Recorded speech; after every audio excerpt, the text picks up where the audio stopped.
Holy mackerel, guys. Sorry, I am late. I had so many technical difficulties. So I'm going to go ahead and post in our Facebook group and send out an email that I'm live, but I'm here to hang out with y'all and talk about some marketing. All right, let me grab this link because if you don't know me, my name is Corrin. I'm co-founder of Indepreneur, and I have been working tirelessly alongside Cirque for 3 years now. He is the best, and he wanted me to come live and share with everybody my basically what I'm going to be doing for my upcoming release in real time every single week over the next 9 months, which includes PR and playlist pushing and sync pushing, releases and Spotify ads and all the campaigns. So let me copy this link right quick. And can everybody hear me? I know that some of you guys are just like creeping, like, who is this chick? What's she saying? What's happening? It's going to be good. Hang out, talk. Hoping you guys can see me okay. I usually use a different streaming service for this, and it decided to quit. There we go. I see some people. What's up, Chelsea, Dallas, Patrick? So glad you're here. Sorry I'm late. I was, before you came in, I was telling the good people that I had some tech difficulties with OBS. So it just wanted to freeze and not go live. And I wanted to go live. And so we had to part ways because we didn't agree. So, so glad y'all can hear me. So what we're going to talk about today is a little bit not outlined yet because I want to know what you guys want to know, right? But for those of you who are just kind of tuning in, wondering what's going on, I'm going to be talking about my greatest hits release, which is a dual disc coming out in the beginning of next year. But there's a whole ramp up over the next 9 months where I'm going to be releasing singles every 4 weeks and then finally releasing the full album after they've already heard all of the singles. So, but that means that I am making cover art for every single and, doing basically press pushes for each single with one in front of the other.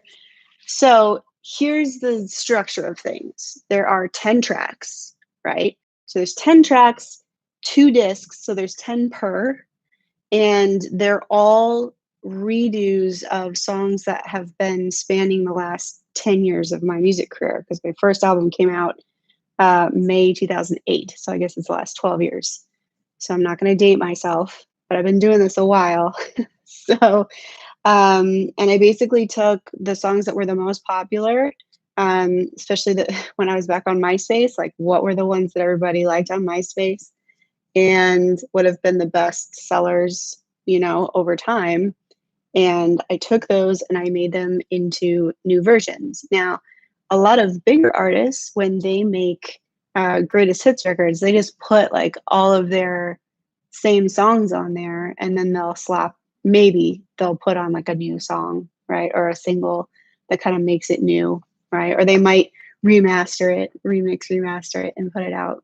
And I was like, it just seems so lame to me. It makes the greatest hits kind of mentality not make a ton of sense, because I mean, it sounds like it's kind of a, the artist owes a label 5 records. They've made 4. And they're like, ugh, if I have to do 5, like I'll do this greatest hits record and just like throw a new song on it. And then technically I've fulfilled my obligation to this label deal, right? Because a lot of record labels look so so that's what a lot of greatest hits end up sprinkling into, is kind of this like record label obligation / repropagation of the same singles that everyone's already heard from them 8,000 times, but maybe they haven't heard it in 10 years. So maybe they're excited, to hear it. So I didn't want to do that. I wanted to do something that I thought was cooler. Who aren't familiar with my music, I'm a rock artist. So I started, a little bit poppier than I am now, but I toured Warped Tour for 3 years. I have, played all over the country and spent all of my energy like sweating and rocking out on stage, playing bass, singing, screaming. A lot of people know me for, aggressive, higher female vocals. And so that's typically what my fans are used to. That's what I'm known for. So when I came into this greatest hits cycle, I was like, I really want to do something that like throws everyone off. And if you've listened to the Creative Juice podcast, you heard me talking about this a couple episodes ago, where essentially I was like, I'm going to change it up. So on one disc of the 10 tracks, there are all orchestral cinematic versions. So like if you go listen to like the Game of Thrones soundtrack or the Westworld soundtrack, stuff like that, that is kind of the inspiration for the vibe of the songs on that disc. There are a couple that are just, a little more like toned down, right? Like there's cello and vocals, or just me and keys, or just me and acoustic, but that's only 3 songs, and the rest of them are like full out, all the way orchestra, strings and horns and percussion and like all the things. And then on the second disc, it's all remixes, and the remixes are sister tracks. So they're going to, like, for example, the first release is April 17th. That's going to be a song called Find Your Way. And Find Your Way is going to, like, both of them are going to release at the same time. So the cinematic version and the remix version are both going to get pushed out at the same time. And so I've been calling them sister tracks because they're the same song, but in totally different versions. And so the remixes were all done by Iggy and Kenny, who are, Iggy's our production concierge at Indepreneur, and Kenny, you probably know Kenny. He's our community support specialist. But he's also a sick producer. So, and they're both been in production a long time. They really have their finger on the pulse of like what's going on in more of the, trap and beat scene. So I was like, how crazy would it be for a rock artist to be like, okay, I'm doing a greatest hits album, and having one of them be like full orchestra with strings, which I started, like, my first like intentional instrument was cello. And I was a cellist for many, many years, and, auditioned for music colleges and stuff like that. And then I changed over to bass guitar after that. So like the strings are definitely something I'm familiar with, but isn't something that's in my music now. And then the remix stuff, I love that kind of music. I don't really have a lot of background in it, but I was just like, this should be exciting, So anyway, I'm going to be releasing these songs, and we're having a hard time finding references for similar things. So I'd love to know what you guys think.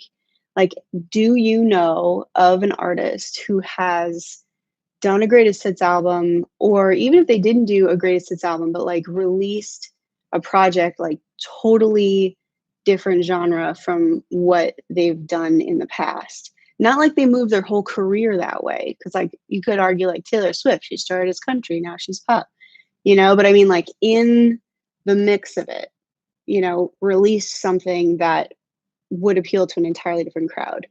I'd love to know what you guys think about that.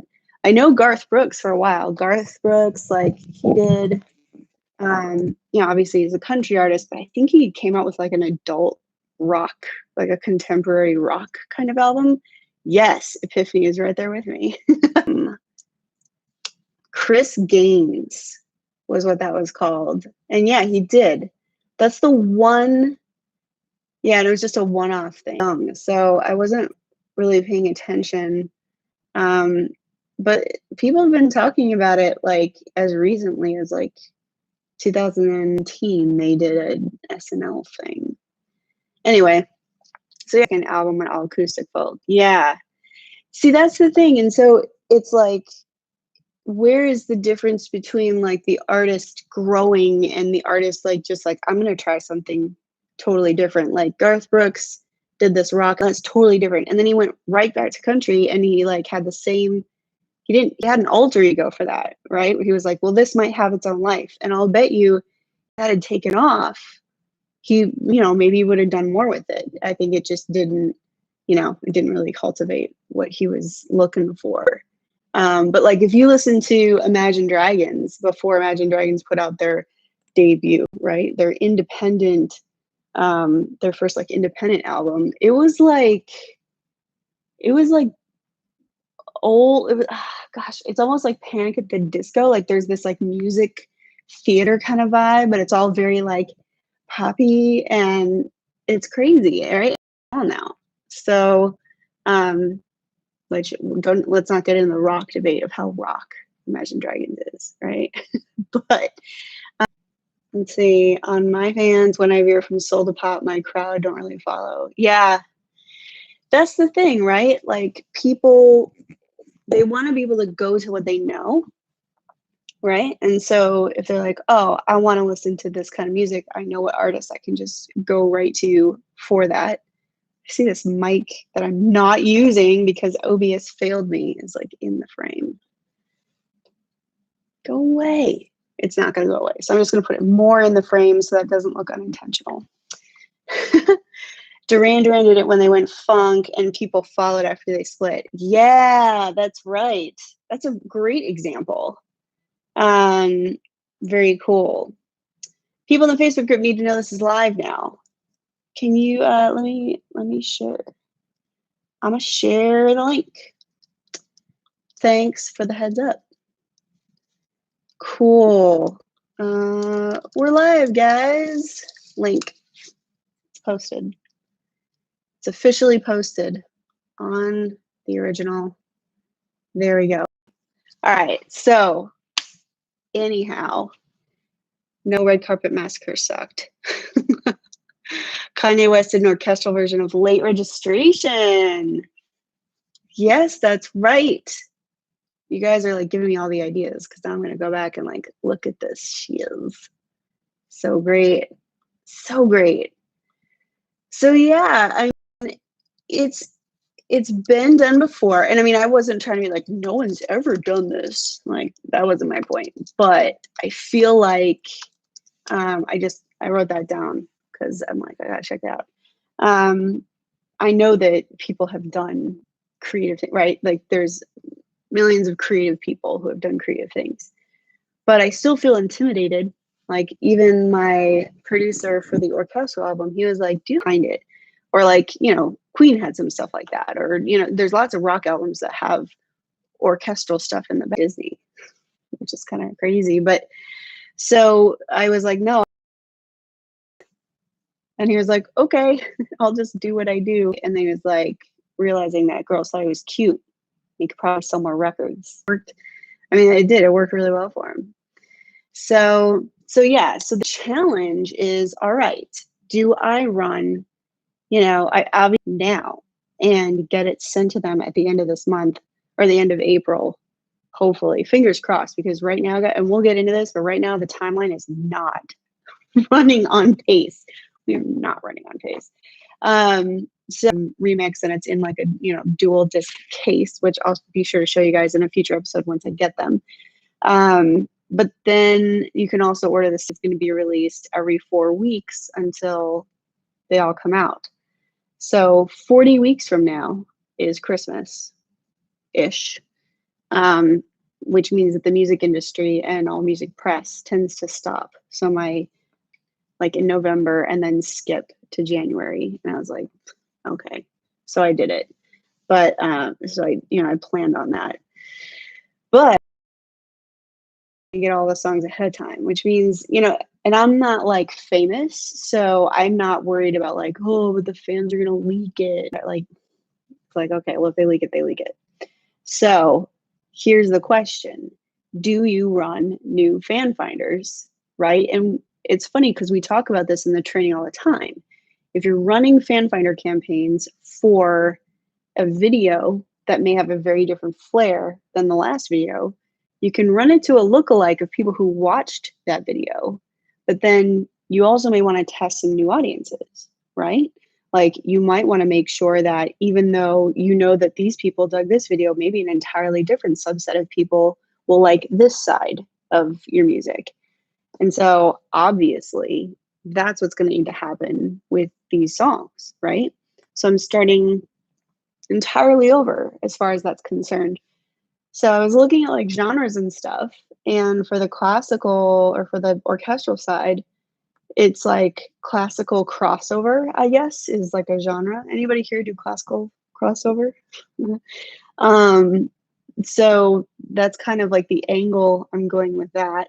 And it's so, I'm thinking, you guys can brainstorm with me, but like, I'm like, okay, well, I'll probably do people who like Disney, but also like Lincoln Park or something. You know what I mean? Like something where it's like they obviously like orchestral things, right? Well, Disney wouldn't be a good example because they could like Mickey Mouse, and that's totally different from liking soundtrack music.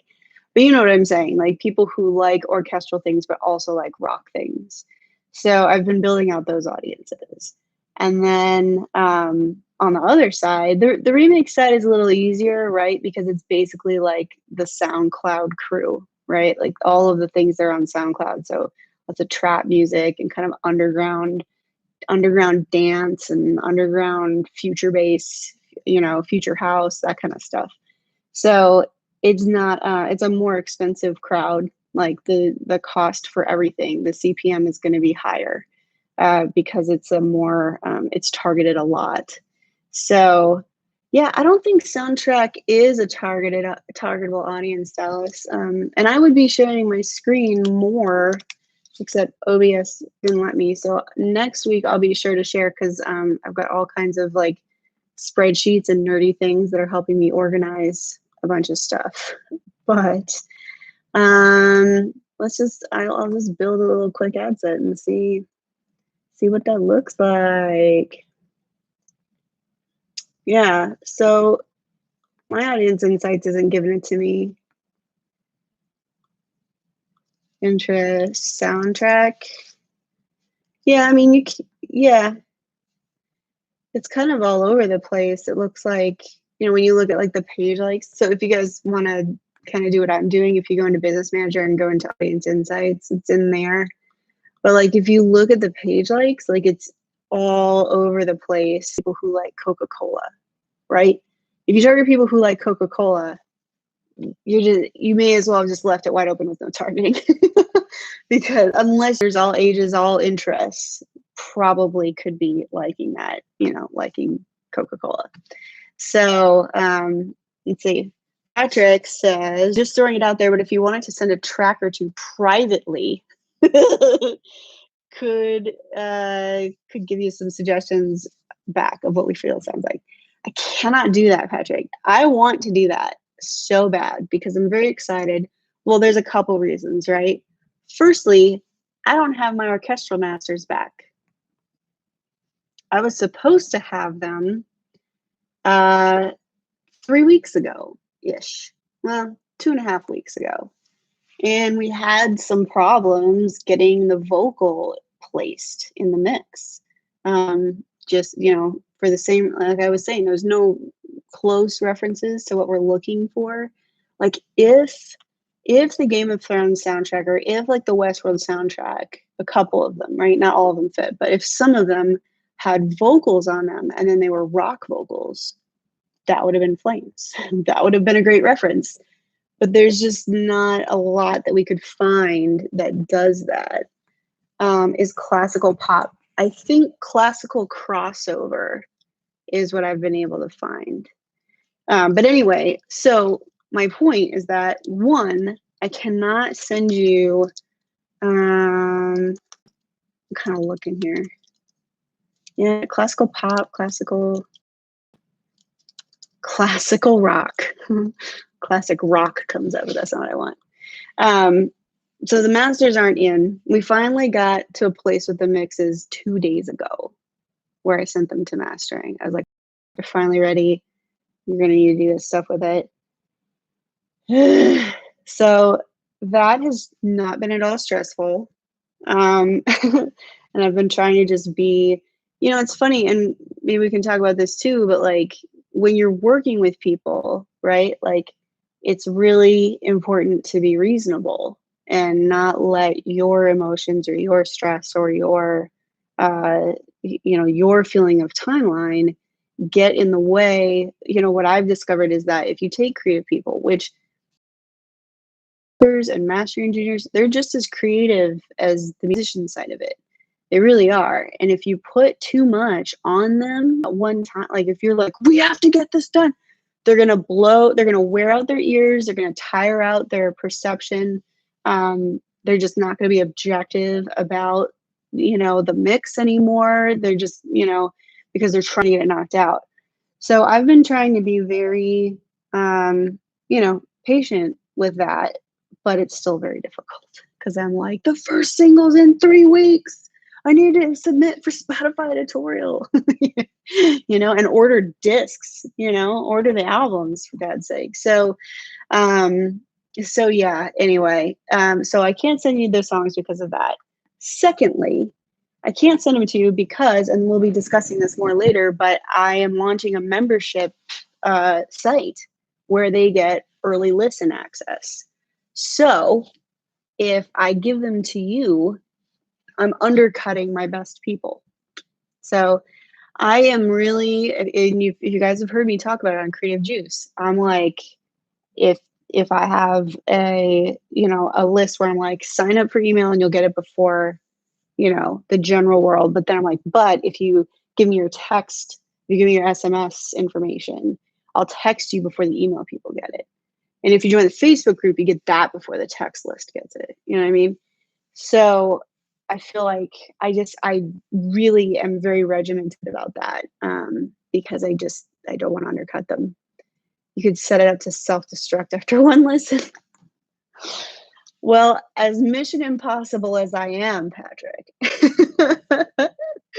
I'm just kidding. Yeah, no, I know you get it. I know you get it. I did want to, it's, how many of you have done that? Like when you finish a song and it's not done yet, you still want to show people like as it goes through. You're just like, what the hell? Why not? Like nobody cares. I'm not famous, right? None of us are famous here. So like, why not just share it with people and get their thoughts? And then you share it and then you get like 10 different kinds of feedback that are like good, bad, otherwise, and you're like, shit, I wish I hadn't done that. Because then you start doubting your own perspective on your stuff. There's a fine line between getting like constructive criticism and getting like so much information that you freeze, right? That the whole thing we talk about with people buying stuff too is like the arrest of choice. It's like, oh, what? So, but yeah, I've been doing that with the album covers. If you guys know Basic Printer, Jesse Gillen Walters, he's here in the Nashville office with me. I mean, not presently and not recently, because obviously we're all staying quarantined. I'm the only one who's allowed to come to the Nashville office because it's close to my house and it's very isolated and nobody else can come in here. So it's the only reason why I'm not just staying at home. It's the same place. It's the same thing. It's an extension of my home. But anyway, Jesse's here, so he gets to see like all the artwork and hear all the songs, like, before anything else, because I'm listening on my studio monitors and he's right there. So, and every time I'm like, you want to hear this? He's like, you showed me that already. I'm like, no, it's different. He's like, okay. So, I mean, he's a great sport about it, but actually he's a great sport.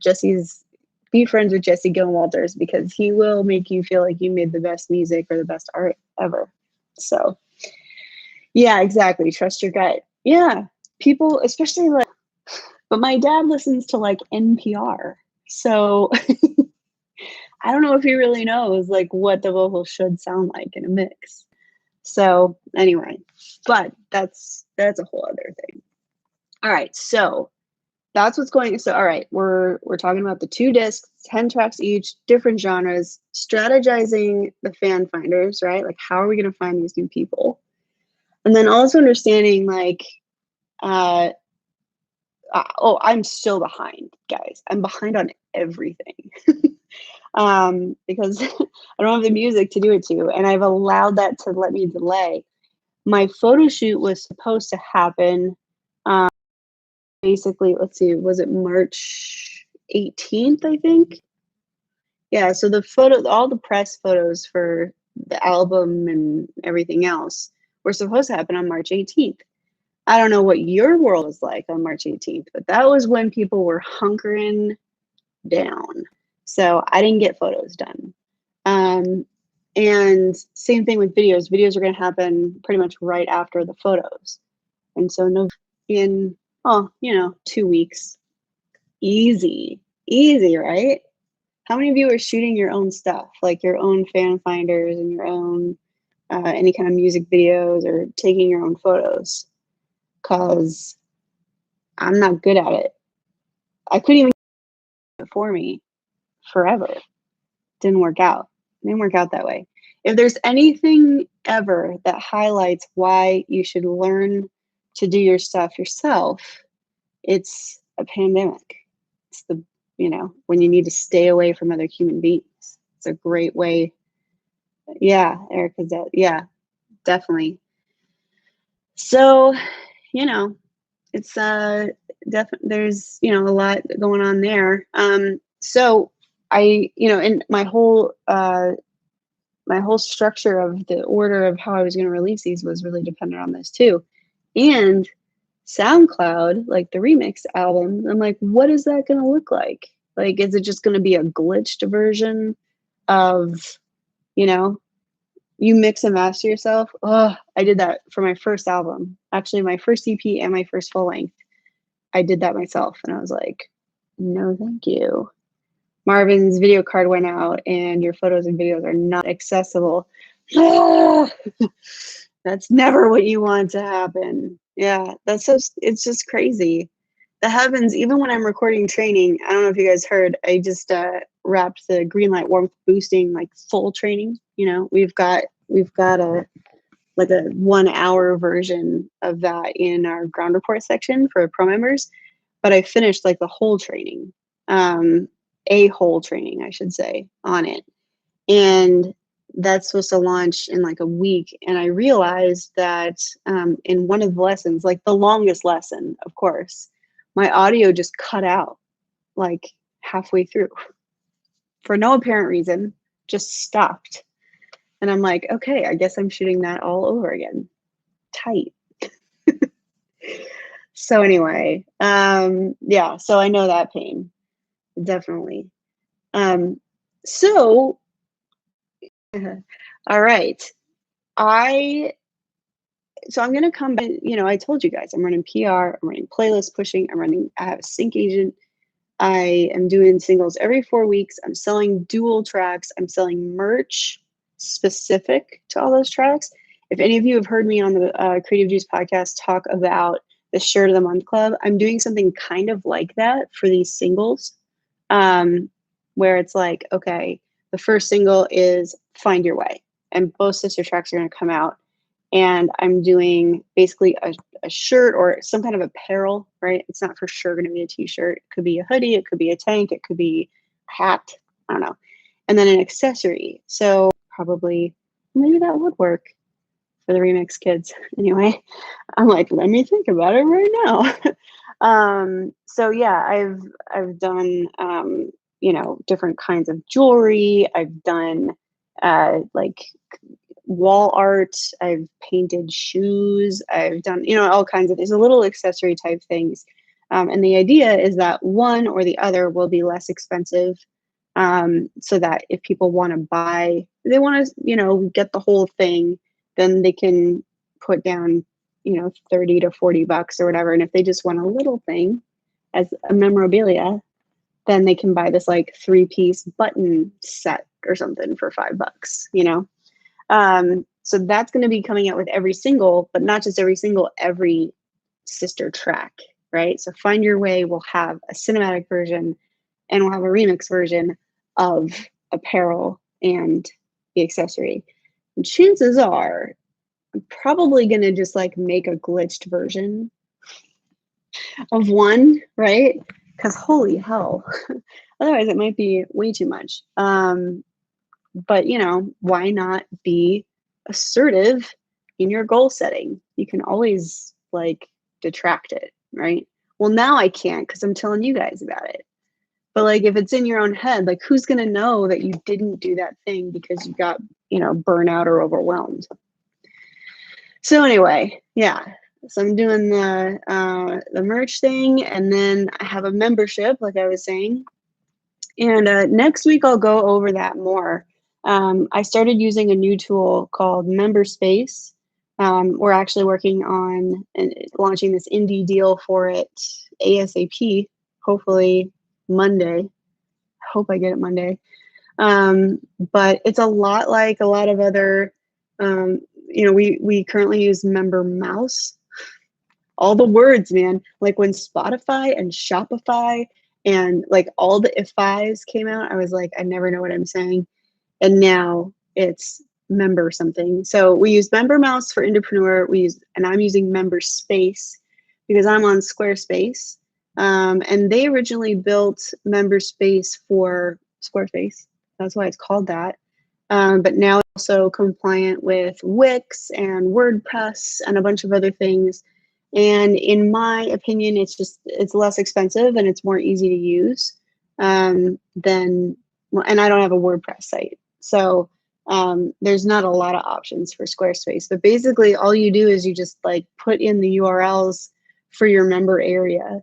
And so say like, for example, on my site, one of the things is an early listen access, right? Certain levels of membership get early listen access.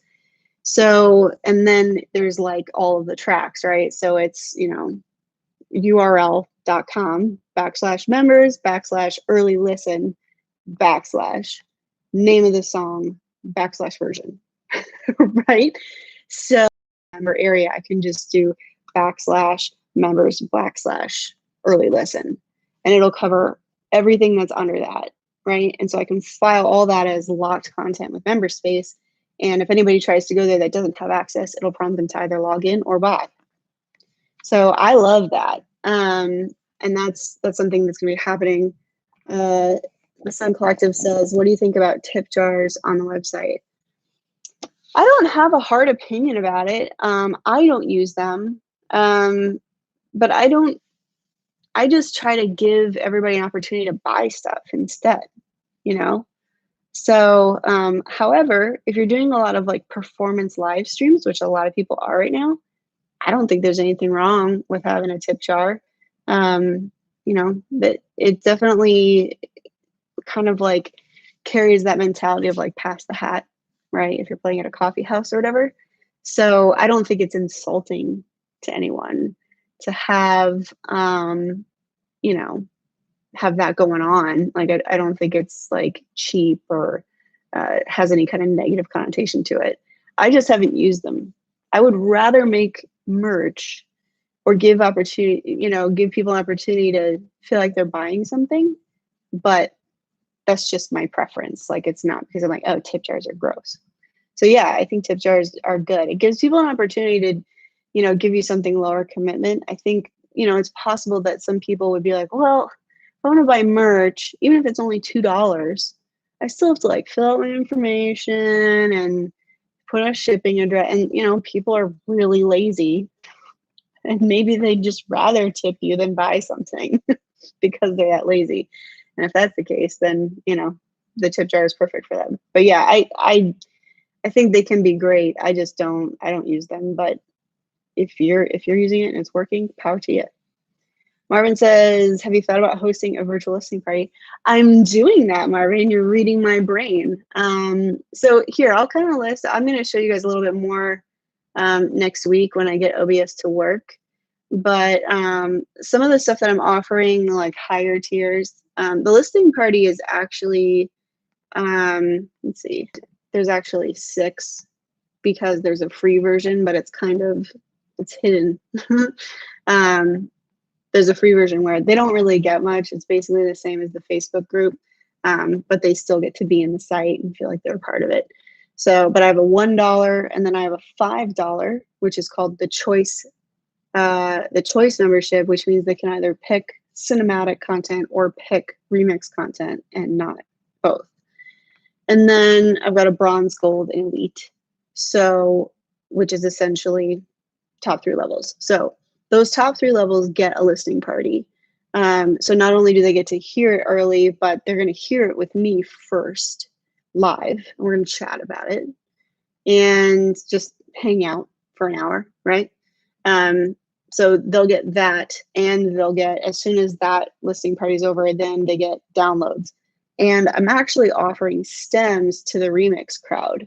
And my plan is to do kind of a contest where they download the stems and like make their own remixes. And maybe at the end, like we have a contest and put like all these user generated remixes on an album and like, you know, have that as a merch item or as a prize, right? So there's a lot of things I'm thinking about there. Another thing that I'm doing, I'm also doing a release day chat. So I'll have the listening party with members 2 weeks about, or it's 1 week prior to release, which is coming up so soon. And then I'm doing a release day chat, which will be in my Facebook group, which is pretty much open to the public if people want to go there. So, and I'll be like, here's the song and let's hang out and whatever. And yeah, so that's some of the stuff that's going on. And then the rest of it is just like bonus content, acoustic performances, some live stream stuff, voice memos or demos, you know, of songs before it becomes this big thing. So, but yeah, listening party is a great idea. I think more people should do that. And sometimes it can be weird. Like right now, there's only 11 of you here, and you know, sometimes that could be like, oh, well, crap, do I suck? And it's like, no, like people just don't know to come there yet. They're not used to, you know, they don't know what you're talking about. They're new here. I'm new to the Full Stack Creative channel because I'm never here. And it's fine. Like my goal is like 4 weeks from now, we've got more than 11 people at a time. So, but in the meantime, I love you 11 people for coming and hanging out, right? So the same thing is true with the listening party. I think a lot of people feel really intimidated to do stuff like that because they're like, well, if nobody shows up, then I look like a loser. And it's like, no, you don't. Even if it's just your mom shows up and then she tells people, it's all good. So, all right. Akiani says, or they can't afford the merch and still want to support anyway. My impression is that your budget is compared to the average.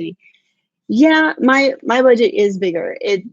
Because I've had a 10-year career. So there's a lot of, it's kind of amazing. I think, and obviously on a way lower scale, but I think I feel why labels get complacent in their marketing is because people just come around. You know, they'll like buy stuff and they might buy it in a big rush because they did a release, or they might buy it because there's an ad, or they might buy it because they just bought it, you know? And so I'm fortunate enough to be at a place where, you know, I emailed a certain number of that are on my like 5-star mailing list, and more people bought more people pre-ordered that album than the number of people that are on that list. So there's, you know, everybody 4-star and below, you know, some of those people bought it. And usually it's the 5-star contact that I keep, like, it's actually a separate list. And I keep it really, really, really clean. And it's all previous customers or like long tail fans who've been around. So pretty much if I email them like, hey, I have this thing for sale, it's on a hidden page. Like I don't even really have an open live store right now. I just have Shopify buttons on my site for the greatest hits record. Other than that, there's nothing out there. But people just kind of come around, you know, and buy the latest thing and whatever. So I think labels do the same thing, get really complacent because after their artists get to a certain point, they're like, well, people are coming through. We're doing fine with merch. You know, they don't really realize that it's not that they're going broke because they're not selling enough merch. It's that they're sacrificing revenue lift with all of the growth that's happening with the art. They just aren't like seeing like, oh, I could sell more if like I tried.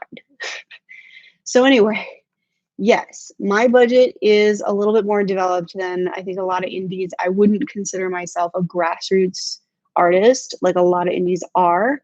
Um, and that's, but when I started, that wasn't a thing, you know, and I've never had a collaboration with a famous person, right? Which, I mean, a lot of, I'll just say what I think about that. Like a lot of people out there trying to teach things in the independent community, they like got a feature on some famous person's like single or something. And they're like, oh, let me tell you how to do. And it's like, dude, you didn't build that. Like you rode that guy's coattails and now you have it. Or like managers who are like, yeah, I did this for these people back in the beginning. So it can be kind of tough to really know, you know, like where did these people come from? I can tell you where I came from, which is that I recorded my first album with a guitar in my apartment closet and submixed the drums from 8 channels into 2 because all we had was an MBox Pro. And so like you couldn't have 8 inputs, you had to have 2 inputs. So you had to submix it before you even laid it down. That is where I started, and it's always been that. I've never had like a, you know, a lift. In fact, the Army thing actually killed a lot of my lift. So anyway, so yes, I agree with you, Akiani, that a lot of people can't necessarily afford merch, even the low level merch, and they feel, you know, if it was a difference between like buying a $5 item for merch and then adding shipping, even if it's only like $3, that's still less than if they can just pitch you $3 because they have it. So yeah, having that available is not a bad thing. And yes, you're correct. My budget is larger than the average indie, but that's only because I've been doing this for 10 years. And not necessarily, nobody's giving me, like, I'm not using any of my income from it outside of the music, like the music funds itself. And I've just been saving like a mug to do it. The Sun Collective asks, what's a listening party? Essentially, it's just like what we're doing right here. But if I were to play the music through the stream to you, and you could listen to the music and we could all jam to it together. There's a lot of different ways you can do it. So it's not like a fixed thing, but that's essentially what it is. It's just, you're like, okay, I'm unveiling this stuff and I want you to listen to it. And in the beginning days of Indepreneur, that was something that worked out really well for him. A lot of people, and they just wanted to talk to him and listen to the tracks before they could hear them anywhere else. So I'm doing that with singles instead of doing that with the full album. But yeah, that's essentially what a listening party is. I appreciate you, Dallas. You're the best. Because you need to remind and post in the group morning of. Good feedback. I will do that next time. There was a lot of things that were supposed to happen, and today was just one of those days. So, but this is cool. And I've done this before with fan stuff too. Like the fact that you guys showed up, like I'm going to recognize your names and your avatars and remember the things that you say because there's only a dozen people in here. And I love that, right? I'm going to know you came because, and to me, if you came, it means like you're really, you know what I mean? Like you're really going to be kind of proactive in this if you like it. So there's good and right. There's a silver lining. You can find the silver lining. Full stack Corrin. That's right. Full stack Corrin. Do you think if you go look at any of my socials, which are just Corrin Campbell and everything, like my Instagram is archived right now. I haven't posted anything on YouTube in years, except like visualizer videos. I'm on Twitter, but really it's just a bunch of bullshit. Like I don't do anything like serious with it. My Facebook page is relatively dormant.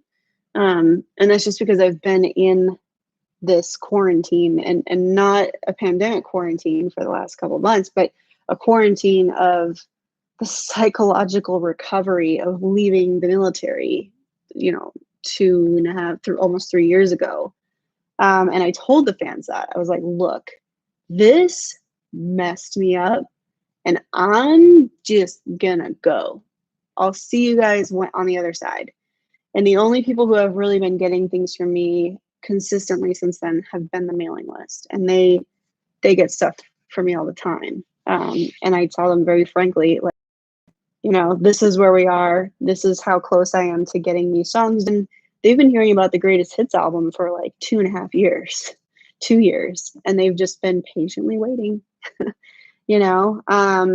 So I do think, though, that was kind of a luxury for me, because I have this core base that I stay in touch with, and I'm comfortable with that. And that's enough to fiscally support the things that I'm doing in music.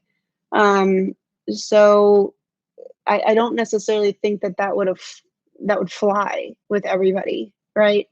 And like, some of these people have been following me since 2008 on MySpace, right? So they're gonna be there for whatever I put out. And I'm lucky to have people like that.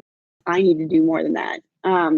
So I actually started working with Gracie Phillips, she's a really fun, optimistic folk artist.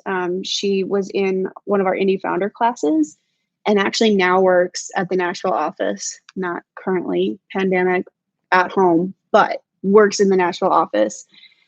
And she's great with content. And so she's actually been giving me some insight into, building out grids and like how to get the branding really on point and just get things on social. Because for me, I've always felt like social is, I'm just old and cranky.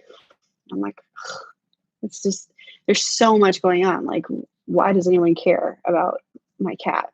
I care about my cat, but why should they care about my cat?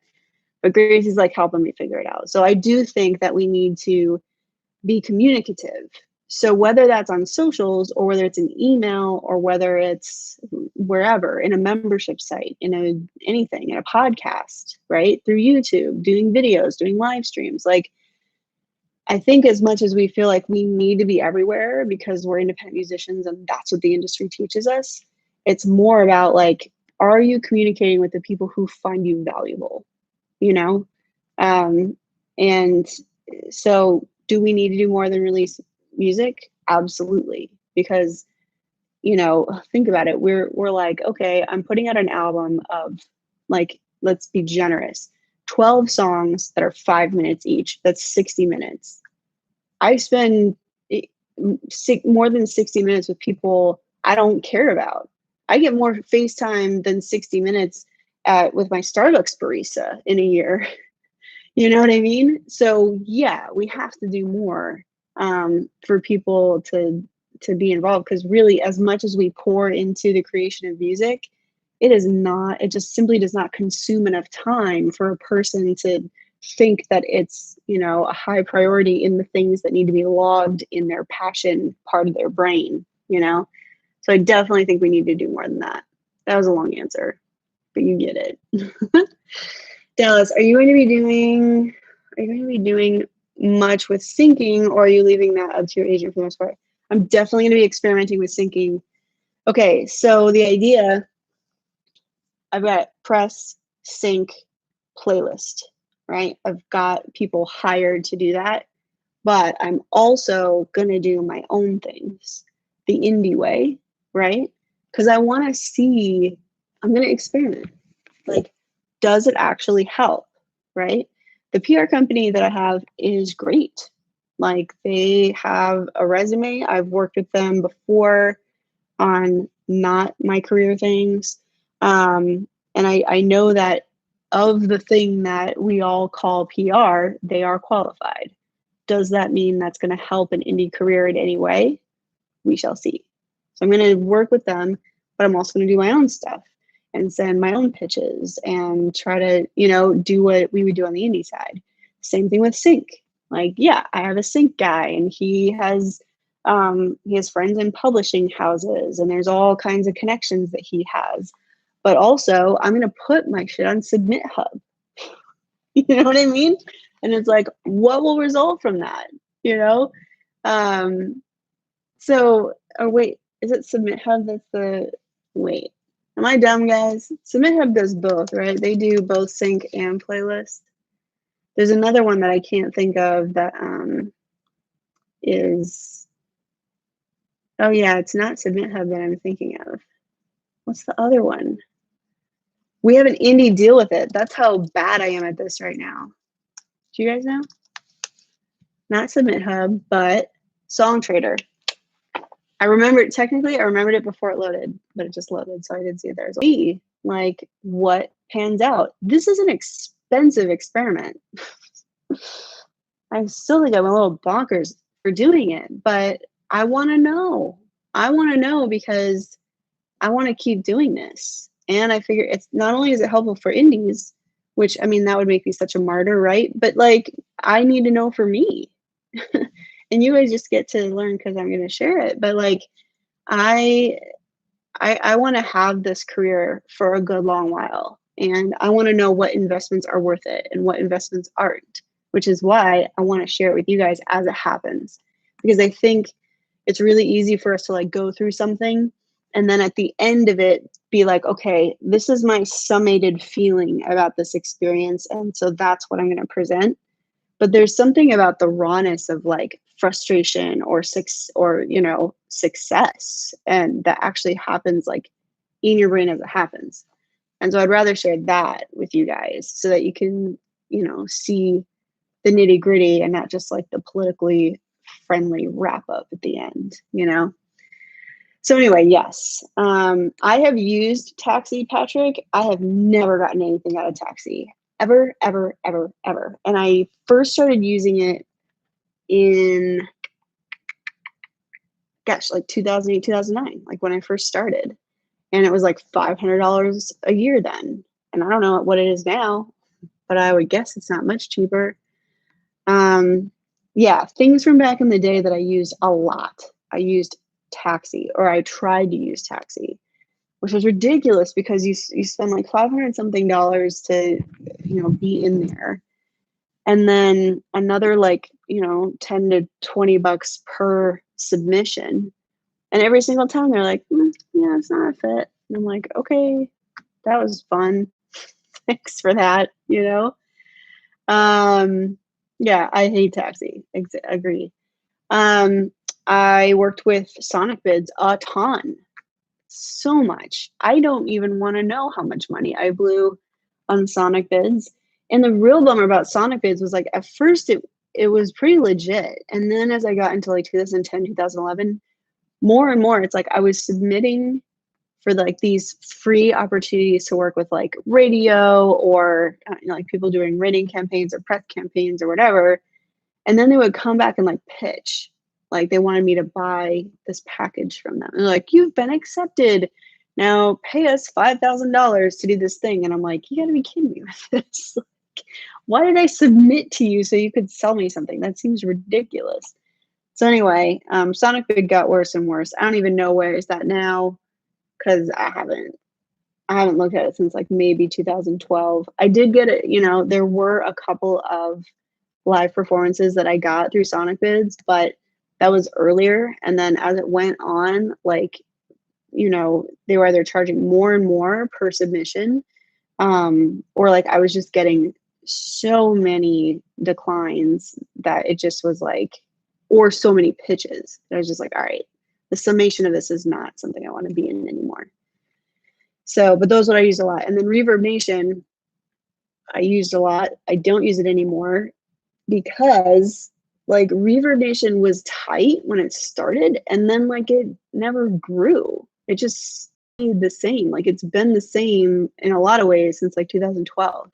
And I'm just like, come on, guys, And it's same thing. It turned into more Reverb Nation opportunities. And the next thing you know, people are trying to sell you stuff. And it's like, ugh, this is just exhausting. So, have I worked with Broadjam? I don't think so. The reason I say I don't think so is because I need to look, because I have paid so many people so much money over the last 10 years that like until I look at their website or like look at what they're doing, I can't remember. I've not worked with Broadjam. No, I'm checking out their site now. I have not. I don't know a thing about it. Looks interesting. Anybody else here work with ProJam? Share your thoughts with Marvin. Maybe I'll add that to the experiment list. Hopefully I answered your question. So SongTrader, it's essentially one of those other things, just another thing that you can upload your music and share it. And supposedly there's supervisors on there, and maybe something will happen from it. Hope and pray. It is one of the more reputable ones, though, and it's reputable enough that we have in the past had an indie deal with SongTrader. We now do not.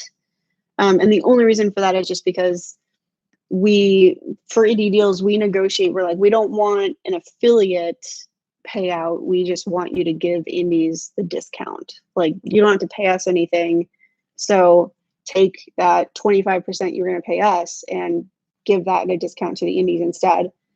And they just didn't want us to be able to undercut their prices. So we weren't able to maintain that deal. But it's, SongTrader is one of the more reputable ones out there. So that's the answer about that. SongTrader is currently free, but I've never heard anyone that got placed to it. Well, then we'll find out, Patrick, because I paid for a pro account, which was like $40 a year or something. And I'll push it hard, and I'll have all these singles, and I'll also have press, and we'll see if anything happens from it. Work in TV, people don't seem to realize that the odds are not in your favor at all. Play the lottery instead. Yeah. I mean, there's just so much, it's just so saturated, right? Like, there's just so much music out there trying to get attention. So, and like ESPN, right? They are like NCAA, like ESPN, for college sports, they have, but like, it's all Atlantic artists. Like, if you Shazam all of them and look them up, they're all in Atlantic, because Atlantic had the contract for the NCAA college sports that year, or for 3 years or whatever it was. And so, like, and people were like, oh no, we could maybe get you placed on that. And it's like, there's a contract, like, you're not going to be placed. So yeah, I agree with you. I think it's hard, but I've also heard of people getting stuff in TV. So, might as well just put everything out there. Just don't pay for it. Sonic Bids was acquired, even worse now. Go figure. Who acquired Sonic Bids? Sonic Bids acquired. Well, actually, let's do acquisition. Backstage. Back in 2013. Guggenheim. Yeah, go figure. Guggenheim Partners. I actually met someone. I know someone at Guggenheim, or who was at Guggenheim, and they have a lot of, they have a lot of things that I probably wouldn't spend money on. Just think. Me too, Patrick. I'm also looking forward to it. We'll see what happens. On sync, unless you get a royalty deal, you're not going to earn much on a buyout. Yeah, absolutely. That's totally true. Like, I think that's something that people don't consider when they get into sync, is that unless you're at some kind of label and they're doing some more sophisticated negotiation, chances are people are going to either want to buy out the song entirely for placement, which means like you give it up, it's no longer yours, bye. Or they're going to be like, oh yeah, we want to use your song, but we're going to use like 15 seconds of it, and then we don't have to pay you, but we'll put your name in as a feature or whatever, right? Or if they use more, they'll negotiate just like placing your name on something. And I had a song placed on Keeping Up with the Kardashians, like way back in the day. How many people did that generate? None that I know of. Nobody messaged me was like, oh my gosh, I heard you on Keeping Up with the Kardashians, and nobody did that. So did it result in anything? I have no idea, but I have a feeling it didn't. So yeah.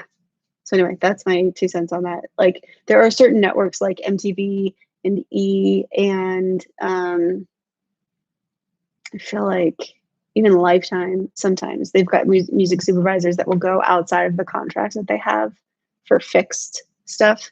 But like it very rarely happens. So anyway, we've been going for an hour. All right, so we're gonna talk more about sync as that happens. Just so you know, that probably will happen a little bit later in it. Next week, I'm gonna come back. I'm gonna show you this like spreadsheet that I've built to kind of keep track of all my deliverables. I'm gonna tell you right now, it is not complete. I mean, maybe it'll be complete by next week, but if anything, I want to be here and show you guys like, look, I've been lucky enough to have this career for 10 years because it's not because I did it perfect. And I'm not doing it perfect now. There's just too much stuff.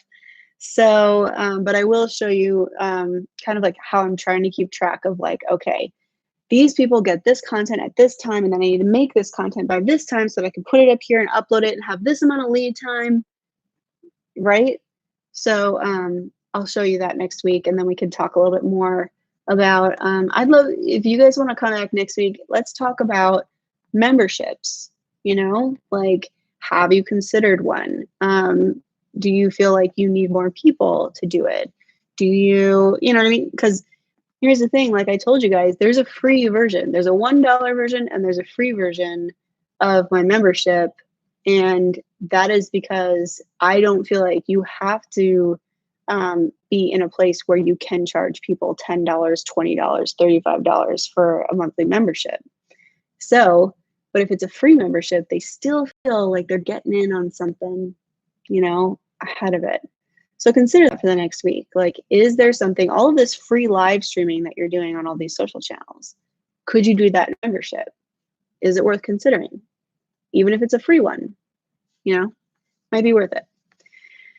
All right, folks, any last alibis? Any last questions? Is that a military thing? Like at the end of our stand-ups every day, you know, Cirque says bye, and if I have something that I forgot, I'll be like, oh, alibi. Is that a military thing? Because we do that, but I've never heard it anywhere else. All right, sounds like it's good, guys. Well, hey, have a wonderful weekend. Stay home, stay safe, wash your hands, and make music. Okay, I'll see you guys later. Thanks so much for hanging out, being proactive, and coming here. I love y'all. All right, I'll talk to you later.